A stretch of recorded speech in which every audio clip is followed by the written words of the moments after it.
Hello everyone, Inventor719 here, and in today's video we are going to be making a homemade red dot sight.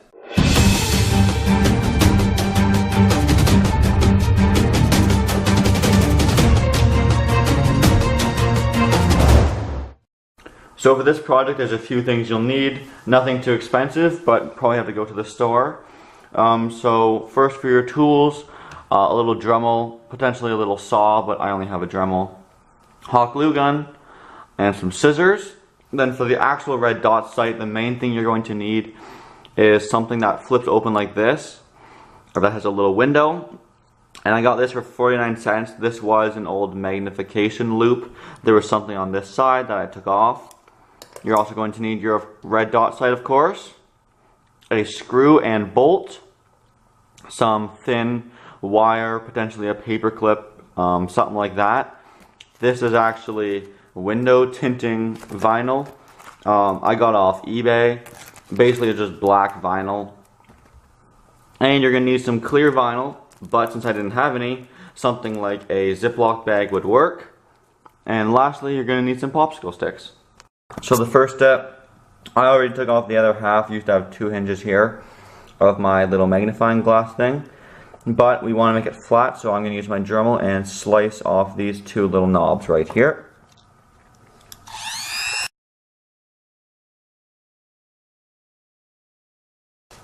And there you go, now it's nice and flat. Okay, so the next step of making our red dot sight is we're going to use our vinyl here and put it over the little window. So basically, you can measure it separately, or what I just do is place it over here like so, and then you want to make it the same size as basically the outer frame to give it something to stick to. Mark it here and mark it down here, then cut out the square and put it on. So as you can see, there's my vinyl applied to the window. Nice thing about using vinyl is you can just literally stick it on. And then on the other side here, it'll still be sticky to the touch, so try not to get anything on that, like little debris.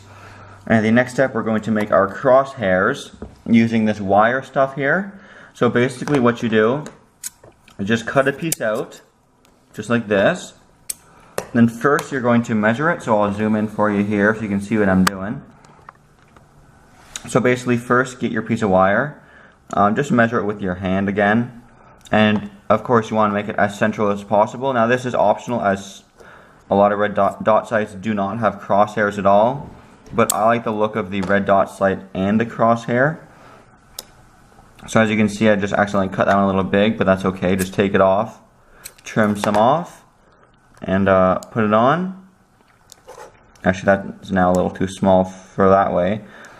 So let's put this one this way, like that. And it will look kind of dumb until it's finished, because it obviously looks like two gold wires, but through the black film you cannot tell they are gold.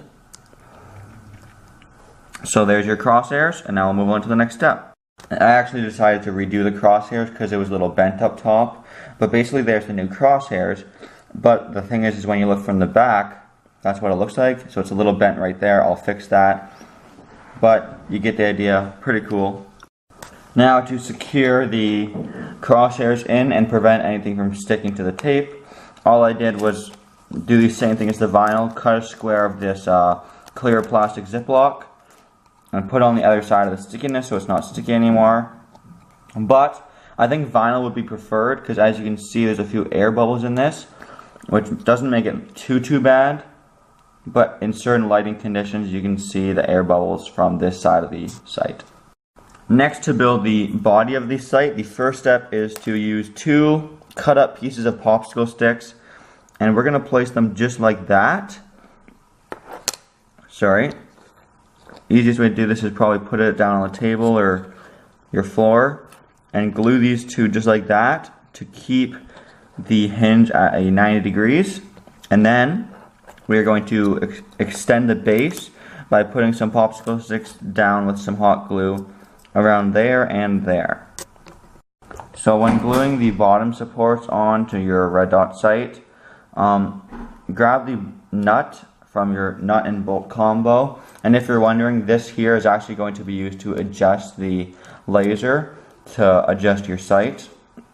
So the spacing of your two popsicle sticks should trap the nut in perfectly like that.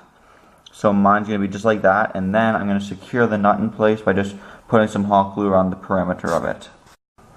So there is what it should look like afterwards. I put another piece of popsicle stick there for support, and as you can see, I actually tilted the nut this way, because what the idea here is, now if you screw in the bolt that goes in that nut, it'll be like that, and then here you have your red dot sight, which we will affix to this in 1 second.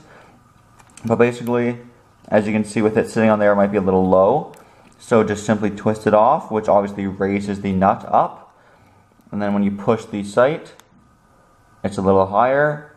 Twist it down. Oh, that loosened it more, it's higher again. So this is basically your sight adjuster. Nice little feature I thought I'd put in there. Okay, so the next step, to attach a laser to the red dot sight. As you can see, there's a big gap at the back. So we're going to have to use these little shims I made from popsicle sticks. So I'm going to put one on the bottom for support, and you can move them up and down as far as you want, depending on how long your laser pointer is. But for my application, I'm going to put my laser pointer right around here. So I'm going to probably need one on the bottom and one, maybe two on the top. And then either use some electrical tape or elastic to secure it in place, something flexible so that you can adjust it using the screw. So here I've attached my red dot sight. I adjusted the screw prior to taping it down so that when you push the button on the laser, it's right in the middle of the crosshairs. But if you wanted to adjust it now, you still could, just by fitting your fingers in there and just loosening or tightening it, which would hinge it down here like this and make it go up and down to adjust your sighting.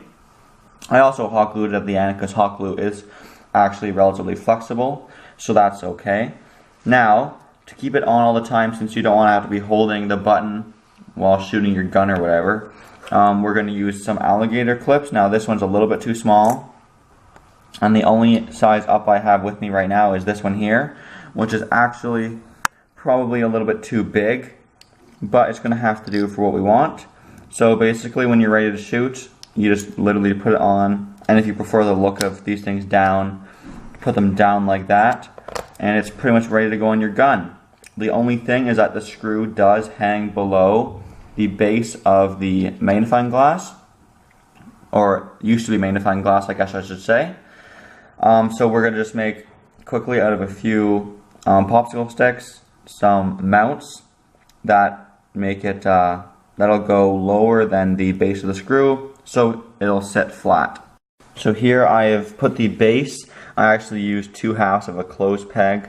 As you can see, it wraps around it perfectly, and because the majority of the weight is in this area, it still sits perfectly flat, even without a support at the back right here. And depending on your gun or whatever your application is, the rails might actually fit nicely in here. Might have to do some custom work with some electrical tape to wrap it around even the barrel of your gun, whatever you want. But that is essentially your red dot sight. It works pretty well, actually. You'd probably need a smaller thing. What do they call it? Alligator clips. Because this one here is a little bit too small. But the smaller the better, and elastic would work as well. I just find this easier to apply and take off. But ideally you'd want something that doesn't get in the way of your line of sight. As you can see, this one does. But if it sat down way down here, it'd be okay, because the laser would be in the way. And if it goes off center, since it's only taped in place, you can just kind of push it back. And as you can see, it's perfectly lined up. And you can go aim at stuff just like that. And it's tinted so it works best outside. As you can see, the natural light lets it in enough light. But basically, there's the final product. Good for airsoft, paintball, or homemade inventions you see on my channel. Thanks for watching, everyone. Hope you enjoyed the video. It's obviously pretty crude, but I tried to keep the cost low because you can actually get these for pretty cheap at Canadian Tire or Walmart if you live in the States. So again, thanks for watching. Hope you enjoyed the video. And as always, please like, comment, and subscribe. Hey guys, hope you enjoyed the video. Do me a favor and click that big red subscribe button right there. And also, check out some of my other videos by clicking the links on the screen.